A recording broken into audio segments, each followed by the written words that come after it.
Vajiraman Ravi has been still there even during my mains preparation, during both my attempts 2023-24. I started my preparation in 2018 here as a foundation batch student, and finally I'm again back here 6 years later. The life has come full circle finally. I post-graduated actually in year 2018. After that I came to Vajiraman Ravi, as the name has always been there, where I was completely clueless कि क्या करना है क्या नहीं. And that year I think ये join किया test series मैंने, and we had those regular feedback sessions. GS we had GS. I was enrolled for the GS thing. I had that regular feedback session after every copy that was checked. We had those mentoring sessions going on. So उससे पता चलता था what is wrong, where I should add on, what is the changes I need to make, etc. So it went like that, and I really scored good in GS last year. Also, it was 435 marks in GS 1, 2, 3, 4.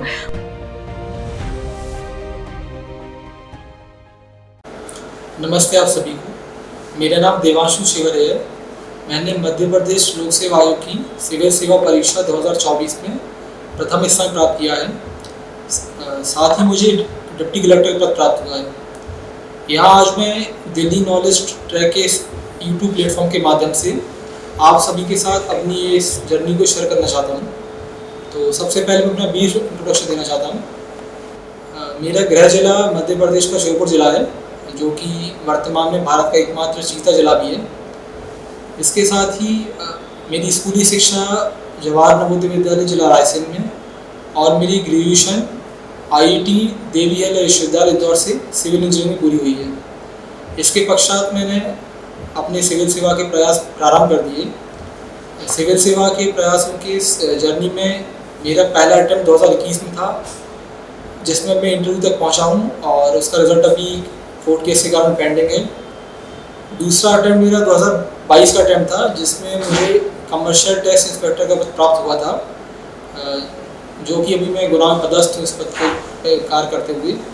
तीसरा attempt मेरा 2023 का attempt था, जिसमें मैं prelims clear नहीं कर पाया था, और वर्तमान में जो चौथा अटेम्प्ट है मेरा 2024 का, उसमें मुझे रैंक 1 प्राप्त हुई है। तो इस पूरी जर्नी को मैं अलग अलग पार्ट्स में आपको शेयर करना चाहूँगा। तो सबसे पहली इंपॉर्टेंट बात है कि मेरा सोर्स क्या था, मतलब प्रिपरेशन का माध्यम मेरा क्या था। तो एक इम्पॉर्टेंट चीज़ है जो आप सभी विशेष रूप से ध्यान दें कि मैंने कहीं भी कोचिंग नहीं करी है। मैंने कोई भी क्लास इंदौर में रहकर कहीं अटेंड नहीं करी है। पूरा मेरा जो तैयारी का मोड था वो सिर्फ सेल्फ स्टडी था, और इस सेल्फ स्टडी में मैंने हालांकि कई सारे नोट्स और कुछ एक्सटर्नल बुक, साथ ही बहुत सारे ऑनलाइन प्लेटफॉर्म का यूज़ किया है। और ये ऑनलाइन प्लेटफॉर्म जो मैंने यूज़ किए ये ज़्यादातर UPSC के तैयारी को लेकर संबंधित थे, क्योंकि इन वेबसाइट्स पर कंटेंट की ऑथेंटिसिटी और उसका जो एक डायमेंशन कवर होते हैं वो बेहतर तरीके से पूरे होते थे। और एक इम्पॉर्टेंट क्वेश्चन आता है कि जो मेरा एक्सपीरियंस था कि क्या सिविल सेवा की तैयारी में कोचिंग का महत्व है। तो मैं ये कहूँगा कि ये डिपेंड करता है कि आपका बैकग्राउंड कैसा है।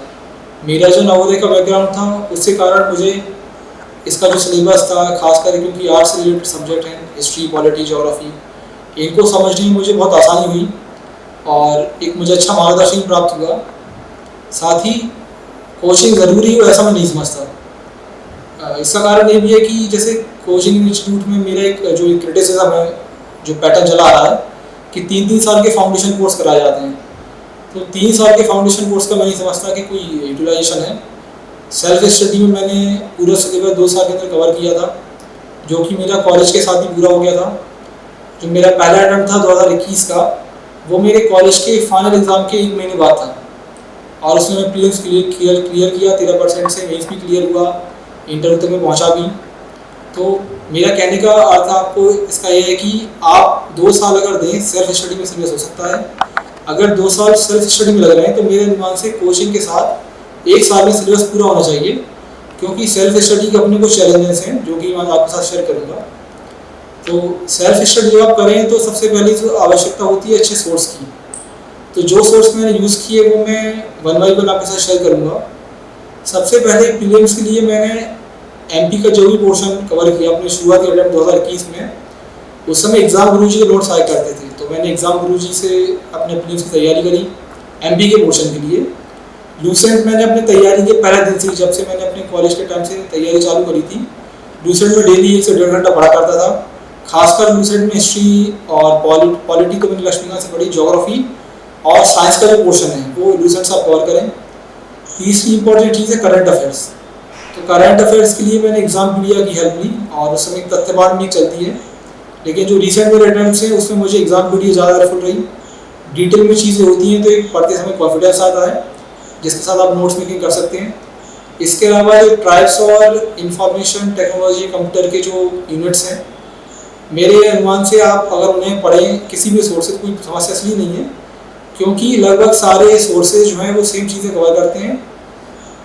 हालांकि मैंने ट्राइब्स के और आईडी के अपने शुरुआती अटैम्प्ट 2021 में नोट्स बना लिए थे और मैंने सक्सेसिव अटैम्प्ट जो हुई उसमें थोड़ा बहुत मैंने अपडेशन किया, लेकिन वही जो फंडामेंटल नोट्स मेरे पहले अटैम्प्ट बने हुए थे इन ट्राइब्स के यूनिट्स के और आईटी के यूनिट्स के, उन्हीं ने मुझे अभी 2025 तक का जो मैंने प्री दिया था उसमें हेल्प करी। तो प्रीलिम्स के मोटे मोटे सोर्स हैं। प्रीलिम्स पढ़ते समय आप ध्यान रखें कि आपकी एक्यूरेसी बहुत अच्छी हो। उस एक्यूरेसी की आप ज़रूरी नहीं कि आप टेस्ट सीरीज लगाएं, क्योंकि प्रीलिम्स में मैंने केवल उस समय विवेकानंद इंस्टीट्यूट एक इंदौर में कोचिंग थी, वर्तमान में जो बंद हो चुकी है, केवल मैं वहाँ टेस्ट सीरीज दिया करता था क्योंकि इस कोचिंग के जो मेंटर थे वो मेरे सहपाठी थे। हॉस्टल में सारे उस कोचिंग के टीचर्स मेरे साथ ही रहा करते थे, तो उनके कारण मुझे वहाँ कोई चार्ज नहीं लगता था और मैं इसलिए सिर्फ BICS में टेस्ट सीरीज देने जाया करता था। लेकिन मेरा मत है कि आप प्रीलिम्स में टेस्ट सीरीज बहुत इंपॉर्टेंट नहीं है। हाँ, अगर आपकी OMR फिलिंग में गलती होती है, आपको बहुत ज़्यादा प्रेशर फील होता है तो आप टेस्ट सीरीज अवश्य दें। ज़रूरी नहीं कि जो तरीका मेरे लिए काम किया वो आपके लिए भी काम करे। उसके बाद दूसरी इम्पॉर्टेंट चीज़ है मेंस। तो मेंस में शुरुआती समय से ही जब मैंने तैयारी चालू करी तो मैंने सिलेबस के साथ तैयारी करी, क्योंकि अपने आप में हिस्ट्री, पॉलिटी, अभी सोशलॉजी ऐड हुआ है, इकोनॉमिक्स से बहुत बड़े सब्जेक्ट हैं। क्या होता है कि जब हम तैयारी चालू करते हैं तो हम इन सब्जेक्ट्स में एकदम एक्सपर्टीज की कोशिश करते हैं। हालांकि जो मेन GS है अपना हिस्ट्री, ज्योग्राफी, इनमें अपनी एक्सपर्टीज होनी भी चाहिए, क्योंकि पेपर का स्तर धीरे धीरे बेहतर होता जा रहा है, नए नए क्वेश्चन आयोग तैयार कर रहा है। लेकिन फिर भी एक जो कहते हैं कि अनावश्यक रूप से इस विषय के बहुत अंदर तक जाने की जो हमारी हैबिट बन जाती है पढ़ते समय, उससे हम बचें। तो सबसे पहले अपनी तैयारी चालू करी तो मैंने कठिन सब्जेक्ट्स को पढ़ना चाहा। सबसे मैंने लक्ष्मीकांत से पॉलिटी और यूट्यूब पर नुडाल सर के इकोनॉमिक्स के वीडियो डले हुए थे UPSC के, मैंने वो वीडियोस देखे। और लक्ष्मीकांत जब मैं पढ़ता था, चूँकि मैं कोई कोचिंग नहीं कर रहा था, तो मैं यूट्यूब वीडियोस की हेल्प लेता था। तो एक प्लेलिस्ट थी सिद्धार्थ अरोड़ा सर की, उसमें वो क्या करते थे कि हर चैप्टर की एक शॉर्ट समरी प्रेजेंट करते थे। तो मैं जैसे चैप्टर 1 मान लीजिए पढ़ रहा हूँ, तो मैं पहले चैप्टर 1 की एक शॉर्ट समरी सुनता था। उसमें बहुत डिटेल तो नहीं होता था, लेकिन उस 5 मिनट की वीडियो में पता लग जाता था कि इस चैप्टर का कंटेंट क्या है। और इनिशियली क्योंकि मैं साइंस बैकग्राउंड से था, तो ये बेसिक टर्म्स हैं, कॉन्स्टिट्यूशन, स्टैट्यूटरी, अभी तो बहुत आसान लगती है कि उस समय मुझे इसमें बहुत डिफिकल्टी फेस होती थी। तो ये जो टर्म्स हैं शुरू में तो बहुत भारी लगते थे, लेकिन धीरे धीरे आदत हो गई पढ़ते पढ़ते। तो उन वीडियोस के सारे मैं लक्ष्मीकांत की पहली रीडिंग करी। मैं सिर्फ एग्जाम्पल दे रहा हूँ पॉलिटी के माध्यम से कि हमें तरीका हर सब्जेक्ट से अपना सकते हैं। अगर मैं पहली बार में उसके नोट्स बनाने जाता तो मुझे पहली बार में तो लक्ष्मीकांत का हर एक वर्ड इंपॉर्टेंट लग रहा था, लेकिन मैंने क्या किया कि लक्ष्मीकांत की पहली रीडिंग करी उन वीडियोस के साथ, फिर मैं दूसरी रीडिंग करी जो कि पहली रीडिंग में लगने वाले टाइम का आधा टाइम था। उसके बाद जब मैंने लक्ष्मीकांत की तीसरी रीडिंग करी तो मैंने उसको सिलेबस में जो चीज़ें मेंशन थी उन्हीं के टॉपिक्स के नोट्स बना लिए लक्ष्मीकांत में से। मैंने किसी और सोर्स को पॉलिटिकली कभी रेफर नहीं किया। इवन मैंने लूसेंट की हेल्प भी पॉलिटी में बहुत मिनिमम लेवल पे ली है, खासकर जो नेशनल फ्लैग, नेशनल एंथम जैसे टॉपिक्स थे। बाकी आर्टिकल्स और जो मेन कंसेप्चुअल चीज़ें हैं पार्ट 5 की, safety, fundamental rights, fundamental duties की, इसको मैंने सिर्फ और सिर्फ लक्ष्मीकांत के आधार पर कवर किया है। इसके अलावा जो अदर चीज़ है जैसे कि इंटरनल सिक्योरिटी और पंचायती राज इंस्टीट्यूशंस को आप परीक्षादान और लक्ष्मीकांत के कंबाइंड तरीके से, कंबाइंड सोर्सेज से नोट बना लें, क्योंकि पंचायती राज में आपको जो मेन इंडिया का पोर्शन है 73rd और 74th अमेंडमेंट, वो भी इम्पोर्टेंट है। इसके अलावा जो मध्य प्रदेश की अपनी पंचायती राज व्यवस्था का जो इवोल्यूशन है वो भी इम्पोर्टेंट है। तो ये सिर्फ मैंने उदाहरण दिया है कि कैसे मैंने सेल्फ स्टडी के माध्यम से, इन स्टैंडर्ड बुक्स और ऑनलाइन सोर्सेज के माध्यम से अपने नोट्स प्रिपेयर किए। इसके बाद मैंने जो भी अटेम्प्ट अपने 2021 के बाद दिए, ये सारे अटेम्प्ट मैंने सिर्फ इन्हीं नोट्स को पढ़कर दिए और पॉलिटिकली मैंने किसी कोचिंग के नोट्स को रेफर नहीं किया। पॉलिटी के अलावा सेम काम मैंने इकोनॉमिक्स के साथ किया। मैंने अपनी अंडरस्टैंडिंग डेवलप करी और इकोनॉमिक्स क्योंकि मुझे थोड़ा सा समझ में कम आता था, इसलिए मैं क्या करता था कि 2018 में जो टॉपर थे माइक भैया और उनके दोस्त मेरे रूम पार्टनर रहे थे आशीष भैया, तो इन दोनों से मैं क्या करता था कि अपने जो भी टॉपिक होता था, जैसे मान लीजिए कि बैंकिंग सिस्टम ऑफ इंडिया, तो मैं डेली क्या करता था, जब मैंने वो 2-3 महीने में इकोनॉमिक्स को ध्यान दिया विशेष रूप से, मैं डेली उनसे क्वेश्चन लिखवा लेता था कि एक तैयारी का कि अच्छा मतलब मुझे तरीका पता पड़ा। वो ये होता है कि जैसे मैंने बैंकिंग सिस्टम उठाया, तो आप एक कोशिश करें किसी एक्सपर्ट से कि बैंकिंग क्वेश्चन से जितने भी नंबर ऑफ क्वेश्चन बन सकते हैं, जितने भी क्वेश्चन पॉसिबल है, वो 15, 20, 50 कितने भी हो सकते हैं। हालांकि इतने क्वेश्चन बनते नहीं हैं, 15-20 मोटे मोटे कुछ क्वेश्चन निकलते हैं। तो मैं डेली क्या किया करता था कि आशीष भैया के पास जाकर इकोनॉमिक्स के क्वेश्चन और खासकर एशियन हिस्ट्री क्वेश्चन मैं ज़्यादा था, उनसे डेली रात में क्वेश्चन लेता था। वो मुझे कोई 10-15 क्वेश्चन डेली बेसिस पर देते थे। उसके बाद मैं पूरे दिन स्टैंडर्ड बुक से, ऑनलाइन सोर्सेज से और लूसेंट का मैंने अपनी नोट मेकिंग बहुत यूज़ किया क्योंकि इसमें फैक्चुअल इन्फॉर्मेशन बहुत ही पॉइंट टू पॉइंट दी रहती थी। तो इन तीनों सोर्सेज के माध्यम से मैं अपने नोट्स बनाया करता था और वो उन्हीं 15 क्वेश्चन के आंसर फॉर्मेट में होते थे। मतलब इस तरीके से कि अगर वे क्वेश्चन पेपर में आते हैं तो मेरे आंसर में क्या लिखूंगा। तो इस तरीके से जो मेरे नोट्स बने वो क्वेश्चन आंसर फॉर्मेट बने, खासकर हिस्ट्री के। तो एक जो विजुअल मेमोरी होती है, जब क्वेश्चन पेपर में आता था तो मुझे ध्यान रहता था कि मेरा प्रेजेंटेशन ऐसा होगा, मेरे क्वेश्चन ऐसे होंगे। तो इसी तरीके से मेरे डेली मैंने हर दिन 10-15 से 20 क्वेश्चन तैयार करते हुए और मेरा पूरा सिलेबस इस तरह कवर होता चला गया। मैंने जो टारगेट सेट किया था 2021 के अटेम्प्ट से पहले, वो ये था कि मैं 2021 से पहले इतना तैयारी कम से कम कर लूँ कि मेरे नोट्स सारे तैयार हैं। लकीली उस अटेम्प्ट में एक एडवांटेज मिली कि मेंस पोस्टपोन हो गया। नोट्स तो मेरे 2021 से पहले सारे तैयार थे, एग्ज़ाम पोस्टपोन होने के कारण मुझे टाइम मिला और इसी बीच फिर मैंने ज्योग्राफी नोट्स भी तैयार कर लिए। और ज्योग्राफी नोट्स के लिए मैंने क्या मतलब मेरा जो स्ट्रेटजी थी वो ये थी कि जैसे मान लीजिए कि माउंटेन्स और प्लेट्यू जो सब लैंडफॉर्म वाला फिजिकल लैंडफॉर्म का जो पूरा टॉपिक है, तो मैं इसमें जो 11th क्लास की एनसीईआरटी उसकी मैंने बहुत हेल्प ली क्योंकि जो एनसीईआरटी का सिलेबस था वो वैसा ही था जैसा कि पीएससी का पुराना सिलेबस था। इवन नए सिलेबस में जो इंडियन ज्योग्राफी का पोर्शन है वो एनसीईआरटी से बिल्कुल मैच करता है। इसके अलावा मैं 2-3 मैं इंपॉर्टेंट वेबसाइट का नाम लेना चाहूँगा। एक तो दृष्टि IAS, इसके अलावा एक lotus arise, Vajiram, insert IAS, इन 4 वेबसाइट के मैंने बहुत हेल्प ली। हालांकि यूपीएससी की वेबसाइट्स है, लेकिन इंडिया का जो जीएस का पोर्शन है उसमें तो हेल्प कर ही सकते हैं क्योंकि एमपी का जो भी हिस्ट्री, पॉलिटी, ज्योग्राफी है वो परीक्षा से लगभग कवर हो जाता है। और उसके बाद जब आप राइटिंग स्किल्स डेवलप कर लेंगे तो आप बहुत कम इन्फॉर्मेशन के आधार पर, मैप के और बहुत कहते हैं कि इंपॉर्टेंट फैक्ट्स के आधार पर आप अच्छा क्वेश्चन लिख सकते हैं। इसके अलावा जो अभी तो नए सिलेबस की बात बाद में करूँगा, वो इसलिए क्योंकि 24 की स्टडी थोड़ी अलग थी। तो पहले तो मैं बता रहा हूँ कि मैंने पुराने सिलेबस को कैसे तैयार किया। तो पुराने पेपर में पेपर 1 के पार्ट हिस्ट्री के बारे में आपको बताया, ज्योग्राफी के बारे में मैंने आपको बताया, पॉलिटी के बारे में मैंने आपको बताया, इकोनॉमिक्स के बारे में आपको मैंने बता चुका हूँ। उसके बाद जो थोड़ा बहुत सोशलॉजी और ह्यूमन रिसोर्सेज वाला पोर्शन था उसके लिए मैंने VICS की जो नोट्स थे मेरे साथी ने जो तैयार किए थे वो हिंदी में बने हुए थे क्योंकि वो इंस्टीट्यूट हिंदी मीडियम के डेडिकेटेड था। तो मैंने क्या किया कि उनके सॉफ्ट कॉपीज लेकर गूगल लेंस और गूगल ट्रांसलेट की मदद से उन सारे नोट्स को इंग्लिश में ट्रांसलेट किया। तो काफ़ी अच्छे नोट्स बने हुए थे हिंदी में, तो मैंने उसमें कुछ ऐड ऑन नहीं किया, जैसा लिखा हुआ था मैंने सेम टू सेम अपनी नोट्स में उसको वैसा इंग्लिश में लिख लिया। इसके बाद एक इम्पॉर्टेंट पेपर है पेपर 4। पेपर 4 के लिए मैंने 2021 से पहले तक तो मैंने कुछ कोचिंग्स के नोट्स पढ़े थे। हालांकि मुझे लगा बाद में कि ये बहुत इफेक्टिव नहीं पाएंगे आंसर राइटिंग में क्योंकि एथिक्स जैसे पेपर में कई बार हमको लगता है कि थ्योरी बेस्ड एग्जाम है तो हम लैंग्वेज में घुमा सकते हैं, लेकिन फैक्चुअल इन्फॉर्मेशन अच्छी होनी चाहिए। दूसरी बात है कि 2021 में आदि शंकराचार्य के क्वेश्चन आया था विवर्तवाद के ऊपर। तो ये सारे क्वेश्चन थे जिनकी वजह से मुझे लगा कि कोचिंग के नोट्स जो बने हुए हैं वो सफिशिएंट नहीं हो पाएंगे। इसलिए मैंने क्या किया कि 2021 के बाद पेपर 4 के नोट्स को मैंने बहुत अच्छे से तैयार किया क्योंकि पेपर 4 मुझे ऐसा लगता था कि मेरा उस पर स्ट्रॉन्ग होल्ड है।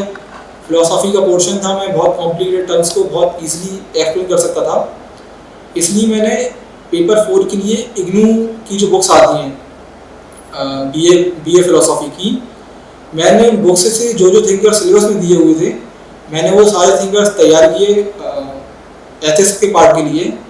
इसके अलावा जो बाकी जो वैल्यूज़ वाले सिस्टम है और ट्रांसपेरेंसी वाला जो सिस्टम है करप्शन से रिलेटेड, इस सारे नोट्स को मैंने सेम जो पैटर्न मैंने इकोनॉमिक्स और एंशिएंट हिस्ट्री में अपनाया था कि मैं आज तो भैया से डिस्कस करता था क्या क्या डायमेंशन हो सकते हैं, और ऑनलाइन जब कोई भी टॉपिक डालो, टॉपिक के आगे मान लीजिए XYZ topic, XYZ UPSC PDF notes, तो कोई ना कोई कोचिंग नोट्स मिल जाते। तो ऐसे कर करके मैंने सारे जो वैल्यूज़ और एथिक्स का फिलोसॉफी को छोड़कर जो बाकी हिस्सा था वो मैंने इस तरह तैयार किया। जो पेपर 5 है हिंदी का एग्ज़ाम, वो मेरे लिए बहुत चैलेंजिंग था। उसका कारण था कि स्कूल से ही जो 11th-12th में मैंने हिंदी छोड़ के कंप्यूटर साइंस को अडॉप्ट किया एज अ 5th सब्जेक्ट, तो हिंदी मुझे काफ़ी स्ट्रगल करना पड़ा। तो हिंदी में मेरी स्ट्रेटेजी शुरू में तो ये थी कि मैं कोई भी किताब, कोई भी नोट्स लेके पढ़ता था, लेकिन फिर बाद में मुझे महसूस हुआ कि जो जिस तरीके से आयोग का पेपर में चेंज हुआ था 2020 के बाद से, तो मैंने खुद के नोट्स पर ज़्यादा भरोसा किया। इसलिए मैंने क्या किया कि जैसे अब समास पढ़ रहे हैं, तो होता क्या था कि किसी भी नोट्स में समास में मान लीजिए द्वंद्व समास है या फिर बहुव्रीहि समास है, तो इनमें से किसी किसी के तो प्रकार दिए होंगे, किसी किसी के प्रकार नहीं दिए होंगे। हालांकि जब मैंने सर्च किया तो जितने भी समास थे, हर समास के अपने टाइप्स थे, उन टाइप्स के अपने सब टाइप्स थे, डेफिनेशन थी, एग्जाम्पल थे। तो मैंने हिंदी के बहुत डिटेल नोट्स हैंड रिटन तैयार किए। इसके अलावा मैंने इस नोट्स मेकिंग में कुसुमलता श्रीवास्तव मैडम की बुक आती हिंदी की, उससे भी काफ़ी हेल्प ली अपने डेफिनेशंस को तैयार करने में। और मुझे ध्यान नहीं है पर कोई हैंड रिटन नोट्स मुझे मिल गए उस समय, पुराने मेरे किसी सीनियर के लिखे हुए थे, उसमें भी हिंदी के नोट्स बने हुए थे। तो मैंने इन दोनों तीनों सोर्सेज का यूज़ करके अपने खुद के बहुत डिटेल्ड नोट्स बनाए। वो नोट्स इतने डिटेल्ड थे कि साथियों का कहना था कि ये सब क्वेश्चन कोई पूछ नहीं जाएंगे। हालांकि उन नोट्स का मुझे बाद में बहुत एडवांटेज मिला, क्योंकि मेरा जो पॉइंट ऑफ व्यू एग्जाम को लेकर है कि जो क्वेश्चन आपका कमज़ोर है उसको आप ऐसे नहीं छोड़ दें कि मेरा स्ट्रॉन्ग, मान लीजिए कि मेरा पेपर 5 कमज़ोर था, तो एक तरीका ये हो सकता था एग्जाम को डील करने का, अगर मैं पेपर 3 स्ट्रॉन्ग कर लेता हूँ क्योंकि मेरा साइंस बैकग्राउंड है, और पेपर जो 5 है हिंदी का उसको मैं छोड़ दूंगा या फिर मेरे नंबर कम चल जाएगा। लेकिन मेरा मानना है कि एक इम्पॉर्टेंट बात इस एग्ज़ाम को लेकर है कि जो 6 पेपर है इंक्लूडिंग इंटरव्यूज के बारे में बाद बात करेंगे, जो पूरे आपके 6 पेपर है उसमें से आप किसी पेपर को छोड़े नहीं, क्योंकि एक बहुत गलत तरीका होगा कि आप मान लीजिए पेपर 5 आपको लगता है स्ट्रॉन्ग है हिंदी का एग्जाम, लेकिन बाई चांस हिंदी के वजह से 2021 का पेपर टफ था। तो कई बार क्या होता है कि हम जो पेपर तैयार करके जाते हैं वही पेपर टफ आ जाता है और हमारा पूरा जो ओवरऑल मार्क्स है वो गिर जाते हैं। जो एक बात होती है कि कोई सब्जेक्ट स्ट्रॉन्ग होता है, कोई सब्जेक्ट स्ट्रॉन्ग नहीं होता है, तो वो ऑटोमेटिकल हो जाता है, मेरा मानना है। क्योंकि मेहनत मैंने सारे एग्जाम को करी, लेकिन जिस दिन मार्कशीट आयोग रिलीज़ करेगा डेफिनेटली मेरे किसी पेपर्स में नंबर अच्छे होंगे, किसी पेपर नंबर कम होंगे, तो वो नेचुरल है। उसमें मैं नहीं कहूँगा कि मैंने पेपर 3 में इसलिए ध्यान दिया इसलिए मेरे मार्क्स ज़्यादा है, या किसी पेपर में कम ध्यान देता इसलिए मेरे मार्क्स कम हैं।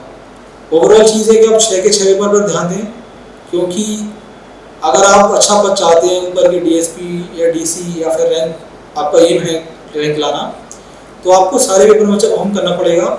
उसके लिए ज़रूरी है कि आप सारे पेपर पर इक्वली फोकस करें, ना कि किसी एक या 2 पेपर की बैसाखी के सहारे इस बड़े से एग्ज़ाम को पार करने की कोशिश करें। इसके अलावा जो अगली चीज़ है वो है हिंदी में जो ग्रामेटिकल पोर्शन है, पर्यायवाची शब्द, विलोम शब्द, तो इसके लिए मैंने सिर्फ और सिर्फ लूसेंट की हिंदी की बुक आती है उसकी मैंने हेल्प ली। हाँ, जो डेफिनेशन वाला पोर्शन मैं बता रहा था, हिंदी के लिए आप लूसेंट हिंदी का भी यूज़ करें। लूसेंट की जो हिंदी है उसमें से जो टॉपिक्स PSC से मैच होते हैं वो आपको काफ़ी हेल्पफुल होंगे। इसके अलावा मेरे साथियों के कुछ हैंड रिटन नोट्स से पुराने, जो मेरे पुराने सीनियर से तैयारी करी थी, क्योंकि मेरे जो मामा थे उनका मुझे बहुत मार्गदर्शन मिला, दीपक मामा, उनके कुछ बहुत पुराने नोट्स लगे हुए थे हिंदी के, क्योंकि वो हिंदी से उनका ग्रेजुएशन और PG था। उनके कुछ नोट्स से पर्यायवाची विलोम के जो उन्होंने अपने टीचर के एग्ज़ाम को क्लियर कर यूज़ किए थे, तो उस पूरी लिस्ट के जो विलोम पर्यायवाची थे उन सबको मैंने पढ़ा और उसी के सारे मेरे सारे अटेम्प्ट मैंने दिए 21, 22 और 24 के मेंस। जो निबंध का पेपर छूट गया है पेपर 6 का, तो निबंध मेरी कंडीशन बड़ी ख़राब थी, शुरू में मुझे ध्यान है कि जब मैंने निबंध का पेपर दिया तो आधी कॉपी मेरी ब्लैंक थी। पहली बार ऐसा हुआ था टेस्ट देते देते जब निबंध का पेपर आया तो मुझे लगा कि मैं लगभग फेल हो जाऊंगा, क्योंकि मेरे 40% मार्क्स होते थे और निबंध में मेरे 100 में से 40 से कम मार्क्स आ रहे थे। तो फिर मैंने क्या किया कि 2021 के अटेम्प्ट से पहले ही मैंने निबंध को जीएस की तरह अटैक कर दिया। मैं लगभग 1 महीने तक, पूरा शायद जुलाई का महीना था जितना ध्यान कर पा रहा हूँ, मैंने पूरा 1 महीना में निबंध डेली निबंध लिखता था। ना कि सिर्फ लिखता था, उसके बाद उसमें जो मात्रा में गलती होती थी वो देखता था कि मात्रा में गलती बहुत ज़्यादा तो नहीं है, क्योंकि निबंध और हिंदी में आप विशेष ध्यान रखें। बाकी जीएस में एक बार को स्पेलिंग एरर चल भी जाएगी, ग्रामेटिकल एरर चल भी जाएगी, लेकिन हिंदी और निबंध का पेपर क्योंकि वो लैंग्वेज बेस्ड पेपर है, उसमें आप इस तरह की जो ग्रामेटिकल एरर्स हैं या फिर स्पेलिंग में जो एरर्स है उसको आप कम से कम करें। मैं मात्रा चेक करता था, देखता था कि इसमें फ्लो कहाँ गड़बड़ हुआ, क्योंकि इंग्लिश मीडियम में कारण क्या था कि जीएस के पूरे सब्जेक्ट्स की जो वोकैब थी वो मेरी इंग्लिश में तैयार थी। तो मान लीजिए जैसे बहुत बेसिक वर्ड से पॉल्यूशन, तो निबंध में अगर कहीं मुझे पॉल्यूशन वर्ड का यूज़ करना है तो दिमाग में मेरे क्या होता था कि इंग्लिश आती थी, पॉल्यूशन वर्ड ही आ रहा है, तो एकदम पॉल्यूशन मतलब पॉल्यूशन को प्रदूषण बनाने में बहुत मेहनत लगेगी कि अब जब निबंध देखिए तो आपके दिमाग में जो वोकैब घूम रही है, क्योंकि हम जो भी जीएस पढ़ते हैं निबंध लिखने में उस पूरा जो डेटा इन्फॉर्मेशन है, नॉलेज है, वो काम आती है, तो थोड़ा हिंदी में ध्यान दें। हालांकि मुझे निबंध में एक चीज़ की हेल्प और मिली जो कि इंग्लिश मीडियम वाले बच्चे फेस करते हैं वोकैब को लेकर, कि जीएस उनका ज़्यादातर जो होता है वो इंग्लिश में पढ़ा हुआ होता है। तो जैसे एमपी का पोर्शन था, एमपी के जी के मैंने हमेशा हिंदी पढ़ी है ऑब्वियसली, क्योंकि परीक्षाधाम और एग्जाम गुरु जी के नोट्स से वो हिंदी में अवेलेबल थे उस समय। हालांकि मेरा अनुभव फिर ये रहा जब मेरी जो अपने बाकी साथियों से बात हुई इंग्लिश मीडियम को लेकर, कि एमपी जीके में क्या होता है, क्योंकि उसमें कुछ बहुत थ्योरी बेस्ड चीज़ें हैं नहीं, उसमें सिर्फ फैक्चुअल इन्फॉर्मेशन है, कौन सी नदी कहाँ से निकली, या फिर ट्राइबल कल्चर को लेकर जो भी टर्म्स यूज होती हैं। तो होता है क्या है कि हिंदी में अगर हम पढ़ते हैं तो हमारा उच्चारण सही रहता है उन चीज़ों को लेकर। जैसे कि सोन नदी है, तो सोन नदी को इंग्लिश में लिखा जाता है SONE।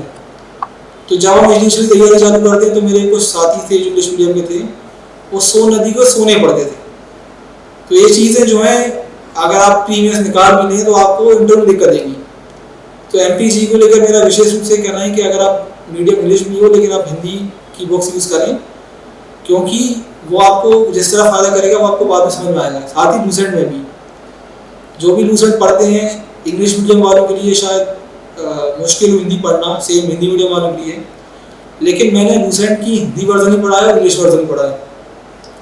दोनों लूसेंट जब आप पढ़ेंगे या जिन्होंने पढ़ी होगी उन्हें पता होगा कि लूसेंट के इंग्लिश वर्जन में कुछ चीज़ एक्स्ट्रा हिंदी मीडियम से, सेम तरीके से हिंदी की लूसेंट में कुछ इन्फॉर्मेशन ज़्यादा इंग्लिश की लूसेंट से। तो इवन जब मैंने हिस्ट्री के नोट अपने प्रिपेयर किए तो मैंने इंग्लिश मीडियम की लूसेंट और हिंदी मीडियम लूसेंट दोनों का यूज़ किया। मल्टीपल सोर्सेज का यूज़ करने का मेरा ऑब्जेक्टिव ये रहता था कि जब एक बार मेरे नोट्स बन जाते हैं, भले ही उनमें मुझे एक सब्जेक्ट में जब मैंने टारगेट अपना सेट किया था 2021 के मेन से पहले, तो मेरा टारगेट रहता था कि मैं लगभग 1 महीने में एक पेपर निपटा दूँ, इंक्लूडिंग पार्ट ए और पार्ट बी। हालांकि ऐसा हो नहीं पाता था, हमेशा मैं अपने टारगेट से चूक जाता था क्योंकि बहुत ब्रॉड सिलेबस है। फिर भी अगर आप अनुमान लगाएं कि आप पेपर 5 और पेपर 6 को छोड़ दें, बचे पेपर 4, अभी पेपर 4 पहले एक ही था, अब 2 पार्ट हो गए। अगर आप सेल्फ स्टडी कर रहे हैं और अपनी तैयारी चालू कर रहे हैं जैसे मैंने किया था किसी में, तो अगर आप पेपर 1 के एक पार्ट कंप्लीट करने में 1 महीना भी लेते हैं तो भी आपको 4 पेपर कवर करने में मुश्किल से 8 महीने लगेगा।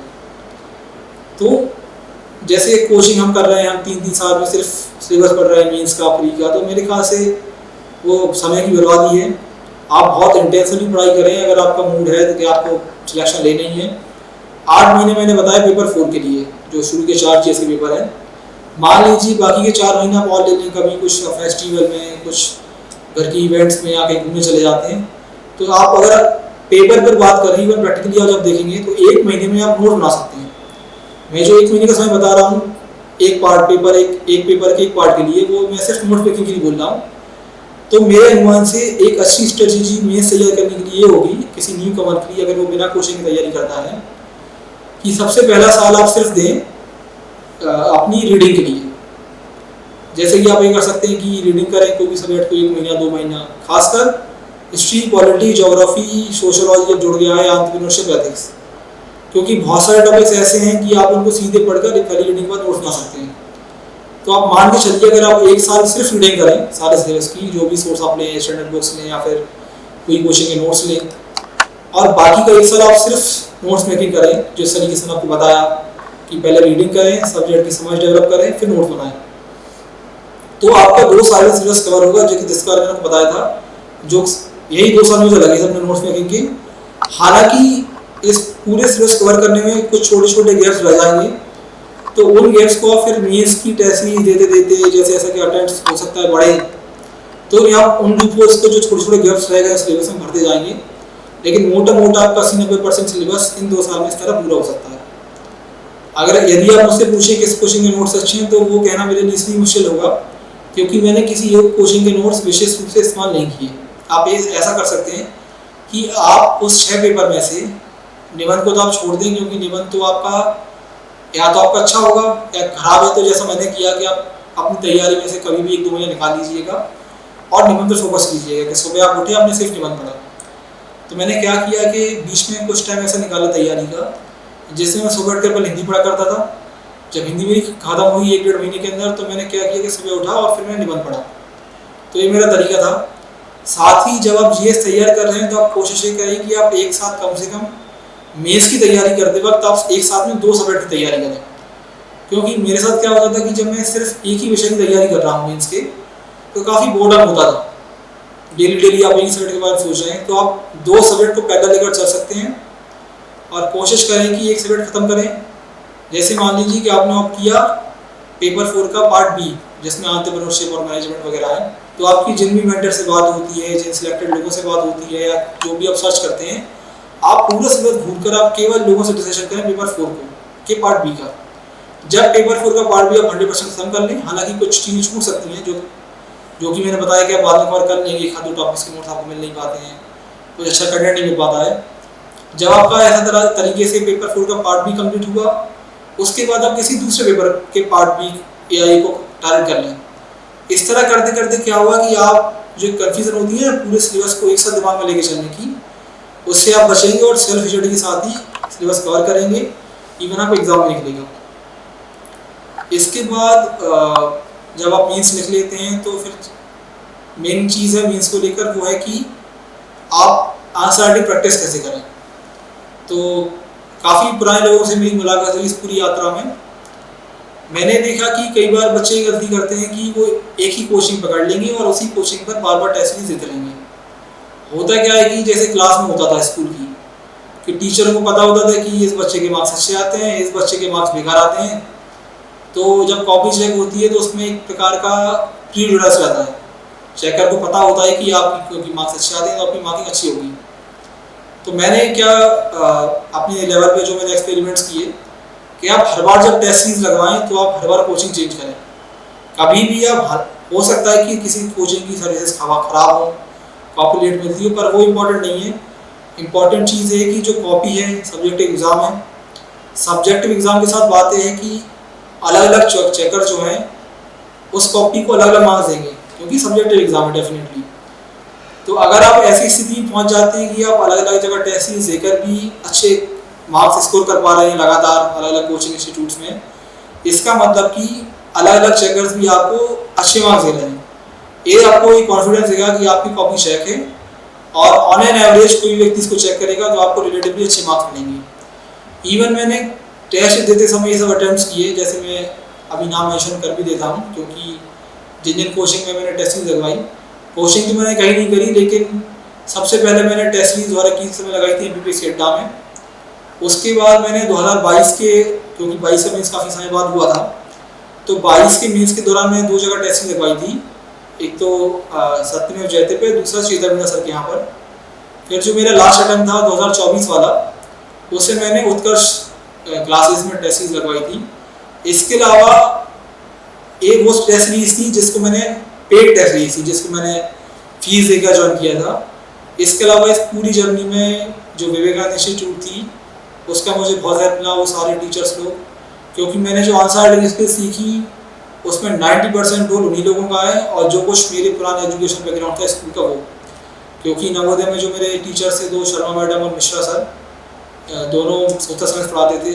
उन्होंने राइटिंग स्किल से लेकर काफ़ी मुझे गाइडेंस दिया उस समय पे। तो मैंने कुछ नहीं किया, जैसे मैं स्कूल में पढ़ाई किया करता था, जैसे आंसर लिखा करता था, क्योंकि सोशल साइंस सब्जेक्ट्स यहाँ मेन रिपीट होते हैं, तो वो स्किल्स मेरे अंदर शायद बनी रही, जिसका शायद मुझे भी पता नहीं था। तो इवन जब मैंने स्टार्टिंग के टेस्ट सीरीज अपनी दी, पहली टेस्ट सीरीज 2021 के टाइम में, उसमें भी मेरे मार्क्स 70 से 80 के बीच में रहते थे। कभी कभी मार्क्स यार 60 के आसपास भी गए, लेकिन वो जब होता था VICS में, क्योंकि वो मेरे साथी थे तो वो थोड़ा सा कॉपी क्वेश्चन ही चेक करते थे, क्योंकि उनका प्रयास था कि मुझ में सुधार होता रहे। तो मैं VICS में पहला टेस्ट सीरीज देता था हमेशा।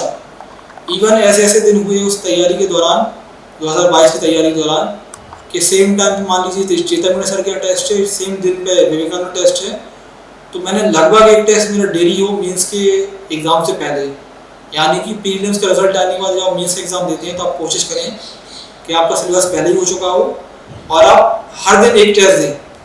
मतलब एक जो शिकायत होती है कि टेस्ट देते समय हमें कुछ याद नहीं आता है, दिमाग प्रोसेस नहीं कर पाता है कि सेम टाइम में कंटेंट क्या हो, स्ट्रक्चरिंग क्या हो एग्ज़ाम की, तो आप इतने टेस्ट दे रहे हैं कि आपके लिए जैसे वो कहते हैं ना कि डेली का काम बन जाए। जैसे कि सोते हुए भी अगर हम स्कूल में पूछें कि पाइथागोरस थ्योरम क्या है तो हम बता देते हैं। तो जो मेंस आंसर राइटिंग का जो फियर होता है ना, वो इतना कम हो जाना चाहिए कि आप चाहे दिन के 10 बज रहे हों या फिर रात के 8 बज रहे हों, आपसे कोई पूरे टेस्ट लिखना है तो आप हो मेंटली प्रिपेयर कि हाँ मैं अभी टेस्ट लिख सकता हूँ और बेहतर नंबर ला सकता हूँ। तो ये आंसर राइटिंग को लेकर बात है कि टेस्ट सीरीज मैंने कहाँ कहाँ लगवाई। प्रीलिम्स के लिए मैंने कई टेस्ट सीरीज में लगवाई है, क्योंकि वो प्रीलिम्स के बाद एक समस्या है कि क्वेश्चन जो मैंने देखा कि कोचिंग्स में पूछे जाते हैं बहुत रिलेवेंट क्वेश्चन है। तो प्रीलिम्स के लिए और मेंस के लिए तो आप, मेरा सुझाव है कि आप PYQ की बहुत तैयारी करें, बल्कि मेंस से ज़्यादा ज़रूरी है कि आप प्रीलिम्स के लिए PYQ की तैयारी करें। तो मैं क्या करता था कि प्रीलिम्स के टाइम में मैं सिर्फ अपना सिलेबस पढ़ता था, टेस्ट सीरीज VICS में देने जाता था शुरू में 21-22 के टाइम में, 23-24 मैंने वो भी नहीं किया। इसके अलावा मैं PYQ डेली लगाया करता था। PYQ में मतलब सिर्फ सिविल सर्विसेज एग्जाम के PYQ से मतलब नहीं है, MPPSC और भी दूसरे कई सारे एग्जाम कराता है, फॉरेस्ट सर्विसेज के एग्जाम है या माइनिंग इंस्पेक्टर के एग्जाम है, AD कल्चर, ऐसे कई सारे एग्जाम और भी PSC करवाता है। अभी असिस्टेंट प्रोफेसर के एग्जाम हो रहे हैं। तो इन सारे एग्जाम में जो जनरल साइंस वाला जो पेपर आयोग पूछता है, कोशिश होनी चाहिए कि हम उन सारे पेपर को लगा लें, क्योंकि इन्हीं जो कई सारे एग्जाम हैं सिविल सर्विसेज के अलावा, इन्हीं में से कई सारे आपको क्वेश्चन रिपीट होते दिखेंगे। इवन 2022 में मेरा जो प्रीलिम्स नहीं निकलता अगर मैंने सारे एग्जाम नहीं किए होते, क्योंकि 82 मेरे मार्क्स आए थे 2022 के प्रीलिम्स में, और मेरे ख्याल से उसमें कट ऑफ शायद 80 गई थी, और तो 2 नंबर मेरे जो बड़े वो इन्हीं प्रीवियस ईयर क्वेश्चन के आधार पर जो 2 क्वेश्चन आए थे वो मेरे सही हुए थे। तो ये मेरे कुछ एडवाइसेस हैं सिलेबस कंप्लीशन को लेकर, प्री मेंस के और टेस्ट सीरीज को लेकर, जो मैंने जहाँ भी लगवाई उसके मैंने नाम मेंशन किए। इसके अलावा अगर आप पूछें कि मेंस आंसर इसके डेवलप कहाँ से हुई, तो उसका रोल ज़्यादा है आशुतोष भैया को मैं बिल्कुल क्रेडिट देना चाहता हूँ, क्योंकि यही लोग थे जिनकी वजह से आज मैं यहाँ तक पहुँचा हूँ। मेरे रूम पार्टनर थे नानू भैया, दीपक मामा, और जो कुछ मेरी पुरानी स्किल थी स्कूल की, इन लोगों को मैंने बहुत अपनी कॉपी सिखाई। मैं डेली कॉपी लेकर आता था, इन लोगों को कॉपी दिखाता था, और इन्हीं के जो मुझे फीडबैक मिले उससे मेरी कॉपी में सुधार आता गया। इसके अलावा मैं चेतन सर से भी मिला हूँ एक बार, केवल वही एक व्यक्ति से मैं जिनकी कोचिंग मेंटर से मिला, केवल वही थे जिन्होंने उस कॉपी में मेरी कई सारी कमी निकाली और मेरे साथ काम भी किया। तो उनसे भी मुझे बहुत इंपॉर्टेंट फीडबैक मिला अपनी कॉपीज़ को लेकर। इसके अलावा तीसरी मेजर चीज़ है वो है इंटरव्यू। तो इंटरव्यू लेकर मैं डिस्कस करूँगा। 2021 में मेरा इंटरव्यू आदरणीय कोशी सर के बोर्ड में था। 2022 में जैसे मेरा CTA की पोस्ट पर सिलेक्शन हुआ, उसमें मेरा इंटरव्यू आदरणीय शर्मा सर के बोर्ड में, और 2024 का इंटरव्यू मेरा आदरणीय मेहरा सर के बोर्ड में था। 2021 का रिजल्ट अभी आया नहीं है तो उसके मार्क्स मुझे पता नहीं है। 2022 में मेरे इंटरव्यू मार्क्स से 63 175 में से, और 2024 में मेरे मार्क्स हुए 140 185 में से। तो ये जो 63 से 140 की जो ग्रोथ है, यही रीज़न है कि मैं 2022 में CTI के पद से आज रैंक 1 तक पहुँचा हूँ, क्योंकि मेंस में जो मेरे मार्क्स 2022 में थे वो 758 थे, और अभी मेरे मेंस में मार्क्स हैं 813। तो ये जो आपको 813 मार्क्स दिख रहे हैं, लगभग 50 से 60 नंबर का जो इंक्रीज़ है, वो शायद इसलिए भी है क्योंकि 2022 से 2024 में जो पूर्णांक है परीक्षा का, उसमें भी मेंस के नंबर जो है उसमें 100 नंबर बढ़ गए। तो आप मान के चलिए कि 100 में से लगभग 50 नंबर मुझे मिले होंगे, तो वो नंबर मेंस में रिफ्लेक्ट हो गए। तो मेंस की तैयारी तो मेरी जहाँ तक थी वहीं तक थी मेरे अनुमान से 24 में भी। लेकिन जो इंटरव्यू में मेरे मार्क्स बढ़े उसका जो कारण है वो है गुना में शिवर इंस्टीट्यूट है, तो उसके जो सर हैं आदरणीय महेश सर, तो जब मेरी गुना में पोस्टिंग हुई तो मुझे उनके बारे में पता चला, क्योंकि इंटरव्यू लेकर मैं काफ़ी परेशान भी था, क्योंकि 2021 में मुझे लगा नहीं कि मेरा परफॉर्मेंस बहुत अच्छा रहा होगा। अभी मार्क्स हालांकि आए नहीं हैं। 2022 के मेरे मार्क्स आपने देखी कम हैं, 63 मार्क्स थे। तो काफ़ी मैं रिसर्च किया इंटरव्यू लेकर, तो गुना आने से पहले तक मैंने अपनी हॉबी पर काम कर चुका था और भी कुछ चीज़ें मैंने चेंज करी थी। लकीली गुना आने के कारण क्या हुआ कि 2 महीने मैंने शिवरे सर के साथ लगातार बैठा। मेरे डेस्क को लेकर काफ़ी चर्चाएं हुई, उन्होंने जो भी क्वेश्चन बन सकते थे, मेरा जो वे ऑफ डिलीवरी था क्वेश्चन का, उसमें उन्होंने काफ़ी सुधार करवाया। कई सारे मिसकंसेप्शन इंटरव्यू लेकर बन गए थे, उसका कारण था कई सारे मॉक इंटरव्यूज दे देना। मुझसे गलती हुई कि 2021 और 22 में मैंने कई जगह में मॉक इंटरव्यूज दिए। मेरी एक सीनियर थी पूजा मैडम, उन्होंने मुझसे काफ़ी साल पहले कहा था कि मॉक इंटरव्यूज देने से बचना, क्योंकि होता क्या है कि जब आपकी पर्सनालिटी ठीक होती है, आपके ओवरऑल चीज़ें कई सारी हर व्यक्ति में अच्छी होती हैं, मल्टीपल मॉक्स देने के कारण हम मल्टीपल फीडबैक मिलते हैं, रिव्यू मिलते हैं, और उन एडवाइसेस और उन फीडबैक के आधार पर हम अपने आप को चेंज करते हैं। और ये चेंज क्या होते हैं, कई बार आपकी जो मौलिकता है व्यक्तित्व को ख़त्म कर देते हैं, आपकी पर्सनालिटी में एक प्रकार का कन्फ्यूजन क्रिएट करते हैं। जैसे मैं एक इंस्टेंस लेना चाहूँगा कि बड़ी मतलब एक मजाक की बात है। 2021 के दौरान मैंने अपना पहला मॉक दिया, संस्था का नाम नहीं लूँगा।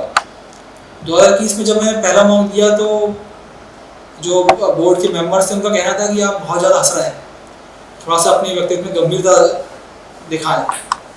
तो मैंने क्या किया कि दूसरी कोचिंग में मैं गया मॉक देने। वहाँ मुझसे बोला गया कि आप बिल्कुल नहीं हंसे, थोड़ा सा अपनी बात थोड़ा सा दिखाएं कि आप थोड़ा सा कूल माइंडेड और एक हंसमुख व्यक्ति हैं। तीसरी कोचिंग में क्या हुआ, जब मैं इंटरव्यू देने गया तो जो बोर्ड के मेंबर्स थे, जो पैनल में लोग बैठे हुए थे मेरा इंटरव्यू लेने के लिए, उन्हीं के बीच में आपस में डिस्प्यूट था कि उनको मेरी हंसी ठीक लग रही है या मेरी हंसी से परेशानी है।